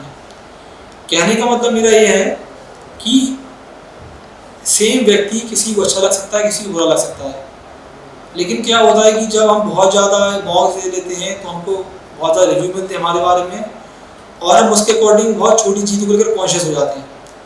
इसका परिणाम ये हुआ कि जब भी मैंने और कई मॉक्स दिए भी, इवन 22 में भी, क्योंकि उस समय तक वो चीज़ें मेरे अंदर बहुत एकदम मिसकंसेप्शन बन चुकी थी, धारणाएं बहुत अधिक हो चुकी थी इंटरव्यूज़ को लेकर। तो हमेशा जब मैं इंटरव्यू देता था तो मेरा ध्यान क्वेश्चन की डिलीवरी, क्वेश्चन को सुनना और क्वेश्चन के आंसर से लेकर इसमें ज़्यादा रहता था। सामने वाले के परसेप्शन पर मेरा ध्यान अधिक जाने लगा। तो मेरा सुझाव इंटरव्यू लेकर आपको ये होगा कि आप पहले तो एक अच्छा मेंटर ढूंढें। हाँ, इंटरव्यू लेकर मैं बिल्कुल सजेस्ट करूँगा, अगर आप चाहें तो, अगर आपको समय हो, आपके पास जैसी सुविधा उपलब्ध हो, आप गुना कर यहाँ शिवर सर से मिल सकते हैं, क्योंकि हालांकि उनका सिलेक्शन अब पहले नहीं हुआ, लेकिन उन्होंने आज में 8-9 बार इंटरव्यू दिए हैं, तो उनको एक अच्छा खासा अनुभव है, और इतने अनुभवी टीचर इंदौर में काफ़ी कम है। तो इंटरव्यू लेकर आप डेफिनेटली उन्हें रेफर कर सकते हैं। साथ ही इंटरव्यू लेकर एक इम्पोर्टेंट चीज़ मैं कहना चाहूँगा, वो है हॉबीज़ रिलेटेड। 2021-22 में मेरी हॉबी थी, वो थी गाने सुनना और खाना बनाना। हालांकि ये हॉबी जेन्युइन हॉबी है, दोनों चीज़ें मुझे पसंद है, लेकिन परेशानी ये कि काफ़ी सारे बच्चों की भी हॉबी होती है। हर 10 में से 1-2 बच्चों को आपको गाने सुनना, खाना बनाना हॉबी मिल जाएगी। होता क्या है कि इंटरव्यूअर कुछ नया चाहते हैं, क्योंकि सेम डे एक बोर्ड 20-30 लोग का इंटरव्यू ले रहा है। अगर हॉबी में रिपीटेशन होगा तो वो शायद पसंद ना करें आपसे हॉबी के बारे में क्वेश्चन पूछना, क्योंकि जो क्वेश्चन आपकी हॉबी से बनेंगे वो ऑलरेडी किसी से पूछ चुके हैं। तो 2022 के जब इंटरव्यू हुआ, मैंने मार्क्स कमाए, तो मैंने बहुत उस बारे में चिंतन किया। तो मुझे ये समझ में आया कि मेरे पास जो दोनों मेरे इंटरव्यू 21 और 22 के, वो इंटरव्यू बहुत ज़्यादा फैक्चुअल चले गए और बहुत ज़्यादा नॉलेज बेस्ड थे। एकदम कहते हैं ना कि जो रैपिड फायर क्वेश्चन आंसरिंग होती है, वो वहाँ से क्वेश्चन देते थे एकदम फैक्चुअल क्वेश्चन, और यहाँ से मैं आंसर देता था। जब भी आपका इंटरव्यू नॉलेज बेस्ड हो या फिर वो फैक्चुअल जा रहा हो, आप समझ लीजिए कि आपके अच्छे मार्क्स नहीं आने वाले, क्योंकि वो इंटरव्यू इंटरेस्ट नहीं बना रहा है। अगर इंटरव्यू व्यवहारिक होगा, जैसे कि आप सिविल सेवा में क्यों आना चाहते हैं, आपकी क्षेत्र की समस्याएं हैं, उनमें डिटेल बात हो, मतलब ये तो मैं सिर्फ ओपनिंग क्वेश्चन बता रहा हूँ। अगर व्यवहारिक इंटरव्यू होगा तो मतलब आपके पास सामने वाले को इम्प्रेस करने के ज़्यादा चांसेस हैं, क्योंकि फैक्चुअल इन्फॉर्मेशन बेस्ड जब इंटरव्यू चलता है और रैपिड फायर टाइप एकदम बॉम्बार्डमेंट होने लगता है क्वेश्चंस का, तो क्वेश्चन ना बनने के कारण हो सकता है कि आपको एक नेगेटिव इंप्रेशन पड़े इंटरव्यू के रूप में। इसलिए मेरा आपसे एक निवेदन है कि हॉबी को लेकर आप विशेष काम करें, यूनिक हॉबी रखें, लेकिन उस हॉबी को जिए भी। तो 2024 में मेरी जो हॉबी थी वो थी भज गोविंदम का अध्ययन करना। तो ये हॉबी का जो कहानी है वो इस तरह है कि 2022 का इंटरव्यू देने के बाद 11 नवंबर को उसी महीने के एंड में मैंने मध्य प्रदेश सरकार एक शिविर आयोजन कराता है, जिसमें आदि शंकराचार्य की किसी भी जो रचना के ऊपर एक दर्जन का शिविर होता है। तो मैंने एक शिविर अटेंड किया था चेन्नई में लास्ट ईयर। तो उस शिविर का जो सब्जेक्ट था वो था भज गोविंदम। तो स्वामी चिन्मयानंद की कमेंट्री थी उस भजन के ऊपर, तो मैंने उसका बहुत गहराई से अध्ययन किया। कैंप से आने के बाद हम लोग, मेरे जो कैंप के साथी थे उनके साथ हम लोग वीकली सत्संग किया करते थे, जिसमें भज गोविंदम की एक जो उसमें 31 श्लोक है कुल। तो मैंने अपने साथियों के साथ उन 31 श्लोक का, हर एक श्लोक का एक सेशन में डिस्कशन किया प्रॉपर। तो वो पूरा जो एक भज गोविंद था, मतलब जैसे कि वो मेरे इंटीग्रेट हो गया लाइफ के साथ मेरी। मैंने डेली उसको पढ़ा, सुना करता था डेली 15-16 मिनट का। उस यूट्यूब पे कुछ उसका अच्छा म्यूजिकल वीडियो डला हुआ है। तो मैंने उसको हॉबी चूज़ किया। शिवाय सर के मार्गदर्शन में मैंने एक हॉबी और ऐड करी, जो थी बच्चों के साथ समय बिताना। ये हॉबी भी जेन्युइन थी, मेरे जो साथी हैं, मेरे घर के लोग इसको जानते हैं। तो होता क्या है कि ऐसा टीचर आपको चाहिए जो आपके अंदर की चीज़ों को बाहर निकाल दे। सर के साथ जो बहुत गहन डिस्कशन मेरे चलते रहे, उसमें ये चीज़ ऑटोमेटिकली निकल आई कि बच्चों के साथ समय बिताना मुझे पसंद है, छोटे बच्चों के साथ। तो फिर मैंने उस हॉबी को भी अपने डेफ में डाला। तो इस बार मेरी जो हॉबी थी दोनों बहुत यूनिक थी, भज गोविंदम का अध्ययन करना और बच्चों के साथ समय बिताना। हालांकि बच्चों वाली जो हॉबी जिसमें क्वेश्चन नहीं पूछे गए, लेकिन आदरणीय मेहरा सर ने जो मेरे ओपनिंग क्वेश्चन वही थे कि पिछले इंटरव्यू में कितने मार्क्स थे, बोर्ड किसका था, उन्होंने मतलब मेरे पूरा इंटरव्यू बारे में इन्फॉर्मेशन ली। पहले क्या होता था 2021 और 22 में क्वेश्चन से ही पूछे जाते थे बोर्ड्स के द्वारा, लेकिन मुझे इरिटेशन होता था कि अरे इस तरह क्वेश्चन कौन पूछता है, क्या क्वेश्चन था, मैं इतना पढ़कर आया, आपने क्या पूछ लिया, मतलब मन में सोचा था इंटरव्यू देने के बाद। लेकिन अभी शिवारे सर ने मुझे बहुत तैयारी करवाई कि इंटरव्यू ऐसा ही होता है। इंटरव्यू में यही सवाल होते हैं कि आप ऑलरेडी सीटीआई सिलेक्टेड है, जैसा मुझसे पूछा भी गया बार कि आप ऑलरेडी वाणिज्य निरीक्षक के पद पर अभी पदस्थ हैं, फिर आप उसमें क्यों आ रहे हैं, आप ऑलरेडी सिविल सेवक हैं। तो ये क्वेश्चन सुनने में आसान लगते हैं, लेकिन इनका आंसर देना और इंटरव्यू बोर्ड के अंदर इन क्वेश्चन से परेशान ना होना बड़ा मुश्किल काम है। आप क्या कहेंगे अगर मान लीजिए आप बोर्ड में घुसते और इंटरव्यू आपसे कहता है कि अरे आप सिलेक्टेड हैं, क्या करोगे नौकरी लेके, तो आप क्या करोगे? तो क्वेश्चन बेसिक है, एक बोर्ड के अंदर आपको इरिटेशन हो सकता है इन क्वेश्चन से, लेकिन आप कोशिश करें कि इन क्वेश्चन से तैयार रहें और कुछ अच्छा सोच के जाएं। तो जब सर ने मुझसे बोला कि आपको फिर आगे क्या चाहिए, आप बन गए ऑलरेडी सिलेक्टेड हैं, आपको सैलरी मिल रही है, अच्छा पद है, तो मैंने सर से बोला कि सर मेरी कोशिश है कि अपनी क्षमताओं का और बेहतर उपयोग करूँ और चुनौतियों का सामना करना मेरी एक इच्छा है, क्योंकि अभी यहाँ चुनौती कम है और पब्लिक डीलिंग में ऐसी जॉब में चाहता हूँ, और वर्तमान जो बात है उसमें पब्लिक डीलिंग काफ़ी लिमिटेड है। दूसरा सवाल सर ने मुझसे ये किया कि आप सिविल इंजीनियरिंग कर चुके हैं, अगर आप चाहते तो NPPSC जो असिस्टेंट इंजीनियर एग्ज़ाम कराता है उसमें अच्छा प्रदर्शन कर सकते थे, वो एग्ज़ाम निकाल भी सकते थे। तो मैंने सर से बोला जी सर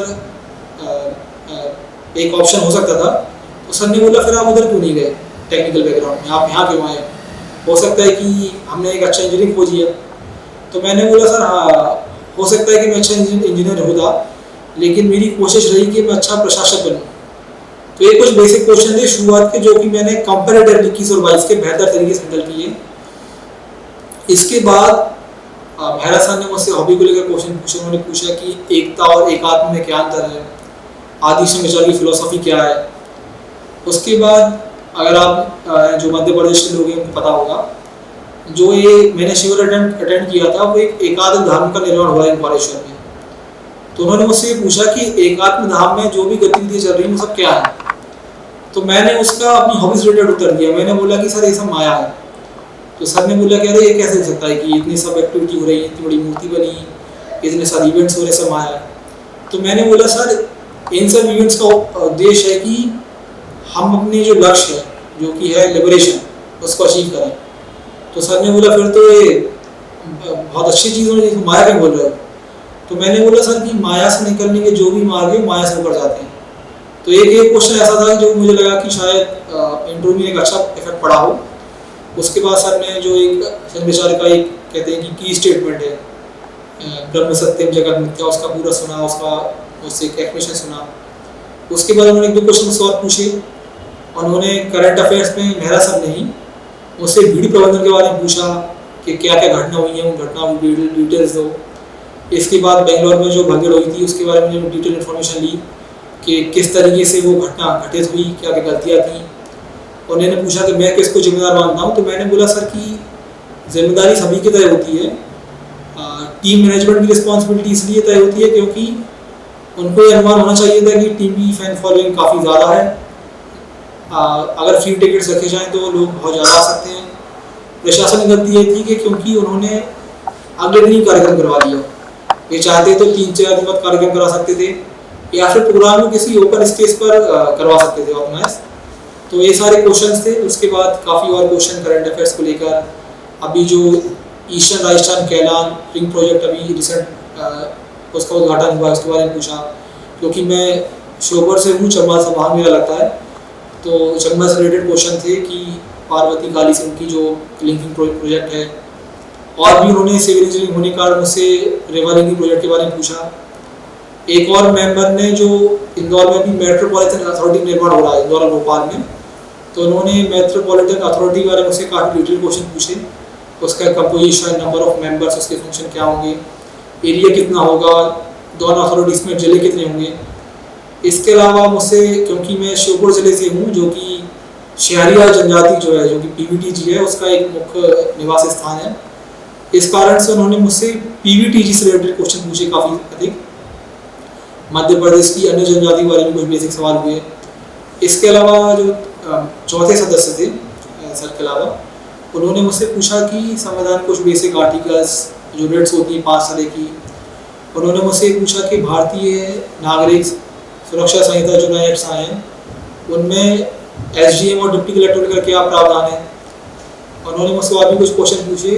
कई क्वेश्चन मुझसे उत्तर बने भी नहीं, तो उनमें मैं सॉरी बोलकर या देख लूँगा सर कर अपने उन क्वेश्चन को मैं संभालता रहा। आखिरी मेंबर ने मुझसे ग्रीन बिल्डिंग कोड के बारे में पूछा, क्योंकि मैं सिविल इंजीनियरिंग मेरा ग्रेजुएशन में था, तो मैंने ग्रीन बिल्डिंग कोड के बारे में कुछ जानकारी दी। फिर उन्होंने मुझसे शंकराचार्य क्वेश्चन फिर से रिपीट किए। उन्होंने मुझसे पूछा कि शंकराचार्य का जन्म क्या हुआ था, उनकी रचनाएँ कौन कौन सी हैं।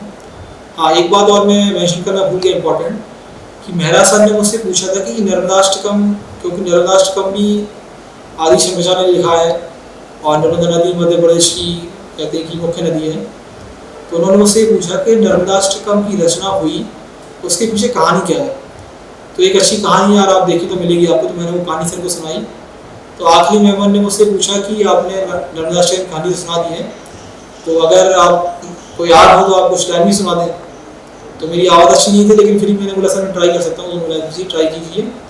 तो मैंने नर्मदाष्टकम का जो पहला जो पैसेज है सब हिंदू से गलत, तो मैंने पूरा गा के सर को सुनाया।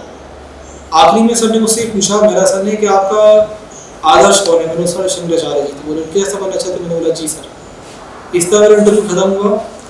ओवरऑल एक चीज़ इंपॉर्टेंट मैं मेंशन और कर देता हूँ इंटरव्यू के रिलेटेड। मेरा एक फ्रेंड है हरिओम, उसके पिछली बार 2022 में 142 मार्क्स थे, जितना मैं ध्यान कर पा रहा हूँ, काफ़ी अच्छे मार्क्स थे। तो उससे मुझे काफ़ी इनपुट्स मिले अच्छे इंटरव्यू को लेकर। तो अंदर जाते वक्त उसने एकदम लास्ट में मुझे एक सलाह दी। उसने पहले तो नहीं बोला, लास्ट में उससे ही बोला कि जब आप इंटरव्यू देकर गेट बंद कर वापस आते हैं इंटरव्यू रूम से, तो आप कोशिश करें कि थोड़ा सा उनकी तरफ देखें या उनको नमस्ते करें, क्योंकि पीठ दिखाकर एकदम गेट बंद कर इंटरव्यू पर चले जाने एक नेगेटिव इंप्रेशन डालता है। 21 में तो मैंने इसको किया था, पर वो बाय इंस्टिंक्ट हो गया था। 2022 में मैंने इस चीज़ को ध्यान नहीं रखा था। इवन कई सारे लोगों जिनके मार्क्स पिछले इंटरव्यूज में कम आए, उनसे मैंने पूछा तो उनका भी यही कहना था कि उन्होंने पीठ दिखा कर वापस आए। मैं नहीं कह रहा हूँ 140 नंबर से फिर कारण से आप क्या जाएंगे, लेकिन हो सकता है कि 10-12 नंबर का जो फ़र्क है वो इस चीज़ से क्रिएट हो। तो इस बार मैंने ध्यान दिया कि जब मैं इंटरव्यू देकर वापस आया तो मैंने गेट बंद करते समय फिर से बोर्ड की तरफ देखा, झुककर उनको एक अपना आभार व्यक्त किया और मैं वापस आया। पूरे जो मेंस एग्ज़ाम होते हैं, मुझे अभी भी ध्यान है, ज़्यादा वर्षों से यही कंडीशन होती है, हम केवल 4-5 घंटे सोकर ही एग्ज़ाम दे पाते हैं, तो लगता है कि ये बड़ा टफ है। जब इंटरव्यू हुआ तो लगता है ये टफ है क्योंकि इंटरव्यू में सिलेबस नहीं, तो जब सिलेबस नहीं होता है तो तैयारी बड़ी अलग अलग दिशा में जा सकती है। हालांकि फिर भी ये तो लगने वाली बात कुछ और है, लेकिन अगर हम फैक्चुअल बात करें कि हकीकत क्या है, तो मेरे केस में मुझे लगता है कि मेरे लिए इंटरव्यू चैलेंजिंग रहा, क्योंकि प्रीलिम्स मैंने क्लियर किए 21 में, 22 में, 24 में, 25 में। मेंस मेरा हर बार क्लियर हुआ, नंबर मेरे मेंस हमेशा अच्छे आए। इंटरव्यू में मुझे बहुत मेहनत करनी पड़ी, तो जो मेरी ग्रोथ हुई है असली, वो ग्रोथ हुई है इंटरव्यू में। इसलिए लगने की बात कुछ और है, लेकिन मैं कहूँगा कि मुझे जो हेल्प किया वो किया इंटरव्यू में। तो इंटरव्यू लेकर मैं आपसे निवेदन करूँगा कि आप विशेष रूप से ध्यान दें, क्योंकि बिना इंटरव्यू अच्छा किए आप डिप्टी कलेक्टर नहीं बन सकते, और रैंक 1 तो बिल्कुल नहीं। क्योंकि पिछली बार मेरे दिमाग से होती तो मैं डिप्टी कलेक्टर बना होता, लेकिन इंटरव्यू नंबर कम थी, इसलिए मैं पिछली बार इस पद को प्राप्त नहीं कर सका। इसके बाद चूँकि मेंस में इस बार मेरे हाईएस्ट मार्क्स हैं 813, पिछली बार भी मेरे मार्क्स जो थे वो काफ़ी अच्छे थे, डिप्टी कलेक्टर के ऑलमोस्ट अराउंड मेरे मार्क्स थे 758। तो मुझे लोगों ने विशेष रूप से कहा है कि मैं मेंस को लेकर स्ट्रेटजी शेयर करूं। तो मेंस को लेकर मेरा कहना है कि मेंस में 4 डायमेंशन आप ध्यान रखें। पहली चीज़ तो है कि मेंस आपका पूरा पेपर कंप्लीट हो। पेपर कंप्लीट होने के बाद दूसरी चीज़ है इंपॉर्टेंट कंटेंट। कंटेंट के बाद तीसरी इंपॉर्टेंट चीज़ है उसका स्ट्रक्चर, या फिर जैसे कह सकते हैं प्रेजेंटेशन, और चौथी चीज़ है हैंड राइटिंग। असल में होता क्या है कि बच्चा तैयारी करते समय ये सोचता है कि मेरी कंटेंट अच्छा है तो मेरा प्रेजेंटेशन अच्छा नहीं हो तो भी कोई दिक्कत नहीं है, मेरी हैंड राइटिंग अच्छी है, कंटेंट अच्छा नहीं हो तो कोई दिक्कत नहीं है। लेकिन मेरा आपसे एक रिक्वेस्ट रहेगी, अगर आप मेरे से अच्छा करना चाहते हैं, कि आप इन चारों सेक्शन पर ध्यान दें। ये कभी नहीं हो सकता कि आपकी हैंड राइटिंग आपकी कंटेंट कवर कर दे। भाई देखिए, पेपर कंप्लीशन का अपना इंपॉर्टेंस है, हैंड राइटिंग का अपना इंपॉर्टेंस है कि चेक करने वालों को आपकी लिखावट समझ में आए, कंटेंट का अपना इंपॉर्टेंस है। तो हम किसी एक एलिमेंट का अच्छे होने पर कॉपी में दूसरे को नेगलेक्ट नहीं कर सकते। नेचुरली जो भी हमारे, जैसे हर पर्सनालिटी में कुछ अंतर होते हैं, अगर हर व्यक्ति यूनिक है, इसी तरह हर एक की कॉपी में क्या होता है कि कोई पोर्शन अच्छा होता है, कोई पोर्शन खराब होता है। तो आप कोशिश ये करेंगे चारों ही लेवल पर सक्सेसफुली काम करते रहें। अगर आप हैंड राइटिंग अच्छी, कंटेंट पूरा, तो आप कोशिश करें कि उस हैंड राइटिंग को मेंटेन करते हुए कंटेंट को बेहतर करते रहें। तो क्योंकि ये वीडियो है, वही व्यक्तिगत रूप से मिलते तो मैं अलग तरीके से समझाता, तो मेरे पास टाइम बाउंडेशन है, तो कोशिश करें कि आप चारों सेक्शन पर अच्छे तरीके से काम करें। फिर आती है कि बेसिक स्किल्स जिनका मैंने यूज़ किया। तो अगर हम वर्तमान में जो 2 मार्क्स का क्वेश्चन हो चुके हैं, पहले 3 मार्क क्वेश्चन हुआ करते थे, 2 मार्कर क्वेश्चन में जो मैं टाइम लेता था, जो मैंने अपना जो भी मैथमेटिकल मैंने बिठाया उसका गणित, तो 2 मार्कर क्वेश्चन में आप कोशिश करें कि उसको 20 से 25 मिनट में कवर करें, क्योंकि 2 मार्कर आप पूरे भी लिखेंगे तो आपको सिर्फ 30 नंबर मिलने वाले हैं। दूसरी इंपॉर्टेंट बात कि आयोग का वर्तमान जो पैटर्न है 2 मार्कर बड़े कठिन देता है, तो आपसे सारे बनेंगे भी नहीं। जो नहीं बने आप छोड़कर आगे बढ़े, क्योंकि 7 मार्कर क्वेश्चन और 10 मार्कर क्वेश्चन जो है वही स्कोरिंग होने वाले नए पैटर्न में। पुराने पैटर्न में 3 मार्कर क्वेश्चन इंपॉर्टेंट थे भी, तो 20 से 25 मिनट में आप 2 मार्कर क्वेश्चन कवर करें। कोशिश करें कि आधे घंटे के अंदर 7 मार्कर क्वेश्चन करें। 7 मार्क्स हैं तो ज़्यादा पर क्वेश्चन के लिए, लगभग 70 नंबर आपके बैठेंगे 10 क्वेश्चन के, लेकिन लिखना आपको ओवरऑल कम ही है। एक क्वेश्चन के लिए आपको सिर्फ आधा पेज लिखना है, तो आधे घंटे में आप इसको पूरा करें 7 मार्कर को, और जो लॉन्ग हटा क्वेश्चन है 10 मार्क के, बाकी रिमेनिंग टाइम उसमें आप उसको पूरा करें। तो ये जो टाइम का सेगमेंट था वो आपको ऐसे बता दिया है। कोशिश करूंगा कि मेरी जो कॉपीज है, नोट्स हैं, वो आपको मैं अलग अलग टेलीग्राम या दूसरे माध्यम से आप तक मैं पहुँचाने की कोशिश करूँगा। अभी मैं उस बारे में थोड़ा काम कर नहीं पाया हूँ, लेकिन मेरी जो कॉपीज होती थी 2 मार्कर में हमेशा पॉइंट बेस में लिखता था। 2 मार्कर में चाहे डेफिनेशन हो चाहे कुछ हो, आप हमेशा कोशिश करें कि पॉइंट बनाएं 2 मार्कर क्वेश्चन में, 1 2 3 4 जो भी क्वेश्चन की डिमांड हो। 7 मार्कर क्वेश्चन में बच्चे गलती क्या करते हैं, मान लीजिए पूछा गया कि 16 संस्कार के नाम लिखिए, तो केवल 16 संस्कार के नाम लिखकर आ जाएंगे नहीं।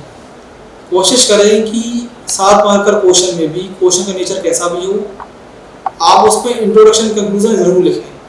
हाँ, अगर कई क्वेश्चन में इसमें अंदर पूछा गया कि ट्रॉपिकल साइक्लोन और ट्रॉपिकल एंटी साइक्लोन में क्या अंतर है, तो उसमें आप अवॉइड कर सकते हैं इंट्रो कंक्लूजन, आप टेबल फॉर्मेट में डिफरेंस लिख सकते हैं। लेकिन इसके अलावा आप हमेशा इंट्रोडक्शन तो आप लिखते ही हैं, तो एक लाइन इंट्रोडक्शन, एक लाइन कंक्लूजन। अगर डिमांड बढ़े तो आप कंक्लूजन इंट्रो बढ़ा भी सकते हैं, लेकिन आप इंट्रो कंक्लूजन लिखिए ज़रूर, क्योंकि उससे क्वेश्चन की फॉर्मेटिंग बहुत अच्छी दिखाई देती है। इसके अलावा जो लॉन्ग आंसर टाइप क्वेश्चन है, उसमें भी जो इंट्रोडक्शन है उसको बहुत लंबा ना करें। 4 से 5 लाइन में लॉन्ग आंसर टाइप का इंट्रोडक्शन, उसी तरह 4 से 5 लाइन से कंक्लूजन। हाँ, ध्यान देने वाली बात है, कई बार इंट्रोडक्शन और कंक्लूजन सेम दिखाई देता है, तो कोशिश ये करें कि इंट्रोडक्शन और कंक्लूजन में थोड़ा सा डिफरेंस हो। इंट्रोडक्शन में आप कोई डेफिनेशन लिखें, तो कंक्लूजन में आप कोई फैक्चुअल इन्फॉर्मेशन या फिर डेटा देकर ऐड करें। तो अगर इंट्रोडक्शन और कंक्लूजन में डिफरेंस होगा तो आपका आंसर थोड़ा अच्छा दिखाई देगा। तो तैयारी में एग्ज़ाम की जो स्ट्रेटेजी है, प्री मेंस इंटरव्यू की, मॉक इंटरव्यूज़ को लेकर जो कुछ हो सकता है, वो सारा कुछ मैं आपसे शेयर कर सकता मैंने किया। इसके अलावा इस पूरी जो प्रिपरेशन में एक बड़ा इंपॉर्टेंट रोल प्ले करता है आपका रूटीन। तो जैसे रूटीन में सब सारी चीज़ शामिल हैं, आपका सोना जगना, आपका जो भी ईटिंग हैबिट्स हैं। तो मेरा एक विशेष आपसे रिक्वेस्ट है कि थोड़ा सा क्या है कि डिफ़िकल्ट है, इसको एग्ज़ाम को तपस्या की तरह लें। तो मुझसे कई बार एक क्वेश्चन में पूछा जाए कि सेक्रीफाइसेस क्या किए क्या नहीं किए। तो सेक्रीफाइसेस में आप अनावश्यक चीज़ों को छोड़कर आप केवल ये जो एग्ज़ाम का एक चैलेंजेस है ना, इनको आप काउंट करें। कि जैसे कि अब एग्ज़ाम पास आने वाला है, आप ज़्यादातर लोग इंदौर तैयारी करते, मैंने भी इंदौर तैयारी करी, तो बाहर खाना होता है, या फिर आपके जो रूम का एम्बियंस है बड़ा गंदा सा बना हुआ है। तो कोशिश करें कि थोड़ा सा क्लीन इन्वायरमेंट में रहें, डिजीज़ फ्री रहें। क्योंकि 2022 के इंटरव्यू मेरे साथ क्या हुआ कि 2024 का जो मेंस था वो अक्टूबर में ख़त्म हुआ, मेरे ख्याल से 30 अक्टूबर को। 11 नवंबर को इंटरव्यू डेट्स थी। मेंस होने के कारण मैंने इंटरव्यू को लेकर बहुत तैयारी की नहीं थी। 10-11 दिन में मुझे इंटरव्यू पूरा अपना ख़त्म करना था, जो भी मेरे पुराने नोट्स बने हुए थे 2021 के। लेकिन मेंस खत्म होने के 2-3 दिन बाद मुझे टाइफाइड डायग्नोसिस हुआ, और उस टाइफाइड के कारण में काफ़ी मेरा समय ख़राब हुआ, उस थकावट और उन सब चीज़ों में। तो कहीं ना कहीं तैयारी उस चीज़ से भी इफेक्ट हुई 2022 में। तो इसी तरह कई सारे लोग मेंस में प्रीलिम्स में, तो थोड़ा सा हेल्थ का ध्यान रखें, रूटीन ठीक रखें। मैं नहीं कह रहा हूँ कि आप सिर्फ रात में पढ़ें या फिर दिन में पढ़ें, जो भी हो रूटीन सेम रहना चाहिए। आज मैं सुबह 8 बजे उठा, कल मैं 10 बजे उठा, ये बड़ी बेकार चीज़ है। आप भले ही 10 बजे सुबह उठते हैं कोई प्रॉब्लम नहीं है, लेकिन कंसिस्टेंसी रहे रूटीन में। तो मैं क्या करता था कि 7-8 दिन अपने आप को बहुत पुश करता था, एकदम टाइट शेड्यूल, 12-13 घंटा पढ़ाई करें। 12-13 घंटे इसलिए मैं कह रहा हूँ क्योंकि ऑलमोस्ट मेरे रूटीन रहा पिछले कुछ सालों में तैयारी का, वो ये था, ऐसा था मैं सुबह उठता था और मैं जो भी अपना डिनर लंच जो भी होता है वो करता था। फ़ोन यूसेज मेरा काफ़ी कम था, क्योंकि सोशल मीडिया को मैंने लगभग अपनी तैयारी जो मेरी जब मेरी इंटेंसिवली पढ़ाई चालू हुई, तो सोशल मीडिया से मैंने ब्रेक लिया। व्हाट्सएप टेलीग्राम इसलिए इंपॉर्टेंट हो गया था क्योंकि कोचिंग का मटेरियल वहाँ मिल जाता था, ऐसी इसकी मेरिट लिस्ट वगैरह डलती थी, कॉपी चलती थी। तो अदर देन दिस जो टिपिकल सोशल मीडिया जो बात कर रहा हूँ, इंस्टाग्राम, फेसबुक, या फिर जो चैटिंग ग्रुप कर लें, चाहे व्हाट्सएप पे हो, टेलीग्राम पे हो, तो किसी तरह की पर्सनल चैट हो, कोई बहुत ज़्यादा रील्स देखी जा रही है, ऐसा मैंने कुछ नहीं किया। कभी कभार इंस्टाग्राम बीच में डाउनलोड करता था, एक आध पोस्ट अपलोड करके हटा देता था। तो सोशल मीडिया यूसेज लिमिटेड करें, अपने सोने जगने का रूटीन सही रखें। हाँ, लेकिन मैंने पर्सनल जो एक्सपीरियंस किया कि रात में जगने से बेहतर है कि आप दिन में अपनी पढ़ाई करें। मैंने खुद इन चीज़ों को अनुभव किया है, क्योंकि पहले मैं रात में जाया करता था, बाद में मैंने फिर दिन में पढ़ना चालू किया, तो उसका मुझे काफ़ी लाभ मिला। इसके अलावा एक क्वेश्चन आता है कि क्या दिल्ली या फिर इंदौर या किसी बड़े दूसरे शहर में जाने की आवश्यकता है। मेरा एक्सपीरियंस अब ये कहता है कि कोई ज़रूरी नहीं है, आप घर पर रहकर तैयारी कर सकते हैं। तो जो भी लोग अपने घर से तैयारी कर रहे हैं या जॉब कर रहे हैं, और जैसे अभी मेरी सिलेक्शन कई लोगों से बात हुई, मेरे पुराने साथी जो टीचर हैं या बैंक में हैं, अगर आप तैयारी करना चाहते हैं सिविल सर्विसेज की, तो परेशान ना हो। कोचिंग के बिना आप सेल्फ स्टडी के माध्यम से जो भी गाइडेंस है, आज के ज़माने में यूट्यूब के माध्यम से कई सारे टॉपर की स्ट्रेटेजी, जैसे DKD प्लेटफॉर्म पे ही काफ़ी सारे टॉपर्स की स्टडी चली हुई है, सभी को सुने, आपको सबसे कुछ सीखने को मिलेगा। कुछ आपकी अपनी चीज़ें होंगी उन सब चीज़ों के माध्यम से आप आसानी से एग्जाम को क्लियर कर सकते हैं। कंसिस्टेंट रहें और अपने पर भरोसा करें। दूसरी इंपॉर्टेंट बात है कि रूटीन। तो रूटीन में जो एक मेजर चेंज आया हुआ है जॉब के बाद। तो जैसे जॉब के बाद भी अगर आप तैयारी कर रहे हैं, जो कि मैंने पिछले 6-7 महीने में सीखा अपने यहाँ पर, कि जॉब के साथ एक बड़ी समस्या होती है कि ऑफिस के बाद आप घर जाते हैं तो एक स्ट्रेस कई बार दिमाग में आता है। तो उस स्ट्रेस को दूर करने के लिए मुझे जो चीज़ हेल्पफुल रही वो एक पहली तो थी कि इवनिंग प्रेयर्स। जो भी आपकी प्रेयर्स हो, अभी शाम में आप जब ऑफिस से लौटें, अपने काम से लौटें, तो मैं संध्या किया करता था। 15 से 20 मिनट केवल लगते थे।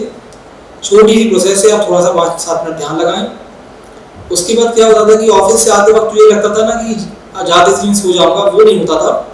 संध्या करके जैसे ही उठता था तो आराम से रात में 11-12 बजे तक रीडिंग पढ़ना और जो भी किताब थी या जो भी तैयारी थी वो करना आसान होता था। तो जॉब वालों थोड़ा सा डिफिकल्ट है, लेकिन हाँ, अगर आप स्ट्रेस फ्री रहने की कोशिश करें तो आसानी से कर सकते हैं। बड़ा ज़रूरी है कि तैयारी में आप खुश रहें, अनावश्यक चीज़ों से दूर रहें, डिस्ट्रैक्शन जो भी लाइफ में उसको दूर कर दें, क्योंकि जब आपका सिलेक्शन होगा तो जो खुशी होगी वो उन सब चीज़ों से कहीं अधिक होगी। तो हमेशा बड़ी पिक्चर देखें। इसके अलावा जो भी इम्पोर्टेंट चीज़ है वो मैं बता चुका हूँ। इसके अलावा एक इम्पोर्टेंट चीज़ जो मैं शायद डिस्कस करना भूल गया, वो है कि जो नया सिलेबस ऐड हुआ, बड़ा इंपॉर्टेंट चीज़ है कि 2024 में नया सिलेबस ऐड हुआ, वो मैंने कहाँ से किया। तो नए सिलेबस के लिए मैंने सिर्फ और सिर्फ उत्कर्ष के नोट्स आए थे, क्योंकि टाइम बहुत कम था। प्रीलिम्स देने के बाद मैंने CABF एग्ज़ाम दिया। 4 अगस्त को लास्ट ईयर मेरा CABF एग्ज़ाम था। तो 4 अगस्त तक मैं सिर्फ CABF की तैयारी करता था, क्योंकि मुझे शायद ऐसा लग रहा था कि सिविल सर्विसेज में कुछ चीज़ें ऊपर नीचे हों, तो ऑप्शन भी तैयार है। तो मैं CABF का पेपर दिया 4 अगस्त को। 4 अगस्त के बाद भी जो टाइम था उसी मैंने पढ़ने का मुझे टाइम मिला। तो मुझे बहुत हेल्प मिली मेरी पुरानी तैयारी की, जो मैंने 2022 से करी थी। मैंने पुराने सिलेबस में, मेरी कमांड बहुत अच्छी थी, तो पुराने सिलेबस को लेकर मुझे उन 2 महीनों में 24 के महीने से पहले परेशान नहीं होना पड़ा। 24 के नए सिलेबस की उत्कर्ष की हेल्प ली। टोटल 24 सिलेबस चेंज हुआ था। एंटरप्रेन्योरशिप, हेल्थ का पोर्शन था, मैथ का पोर्शन था, MBA इंडिया की ई-कॉमर्स का पोर्शन था। उस सबको मैंने उत्कर्ष से कंप्लीट किया और मैंने मेन दिया। काफ़ी कम तैयारी मैंने मेन दिया था। इसका हेल्प मुझे मिली 2022 से। तो जिन लोगों को ऐसा लगा है पुराने लोगों को कि सिलेबस में चेंज हुआ है, डिफिकल्ट हुआ, तो मैं कहूँगा बिल्कुल परेशान नहीं हूँ। मेरे 813 नंबर केवल 2 महीने में आए हैं पुराने सिलेबस की मदद से, और नए सिलेबस की जो मैंने हेल्प ली उत्कर्ष से। तो एक मेरी पूरी कहानी थी। एक मेरी एडवाइस है कि आप स्ट्रगल के बारे में बहुत ना सोचें। स्ट्रगल हर किसी की लाइफ में, मेरी लाइफ में थी। मैं उनको कैमरा पर कहने से इसलिए बच रहा हूँ क्योंकि वो रेलेवेंट है, क्योंकि हर किसी की अपनी लाइफ है। अपने आप को बहुत स्ट्रगल कर रहे हैं, ऐसा सोचकर हम अपने आप पर प्रेशर फील करते हैं। तो जब आप अपनी लाइफ की प्रॉब्लम्स को सिर्फ सिचुएशन समझेंगे, जैसे कि कहते हैं ना कि डिजास्टर हैजार्ड में क्या अंतर है, हर एक चीज़ हैजार्ड है, लेकिन जब सिस्टम की क्षमता खत्म हो जाए उस हैजार्ड से डील करने में, उसको आपदा कह देते हैं। इसी तरह जीवन का हर कठिन जो समय है वो सिर्फ एक परिस्थिति है। जब हमारी क्षमता उस परिस्थिति से डील करने की नहीं रहती है तो हम उसको प्रॉब्लम कह देते हैं। तो असल में जो प्रॉब्लम आपके लिए है हो सकता है किसी के लिए सिर्फ एक सिचुएशन है। तो हर परेशानी सिचुएशन का लें, खुश रहें, ऐसा करें और सही दिशा में काम करें तो आपका सफलता अवश्य मिलेगी। DKT प्लेटफॉर्म को मैं धन्यवाद देना चाहता हूँ कि उन्होंने मुझे ये अपॉर्चुनिटी दी कि मैं अपनी जो यात्रा है उसको आप सभी से शेयर कर सकूँ। आप सभी का धन्यवाद।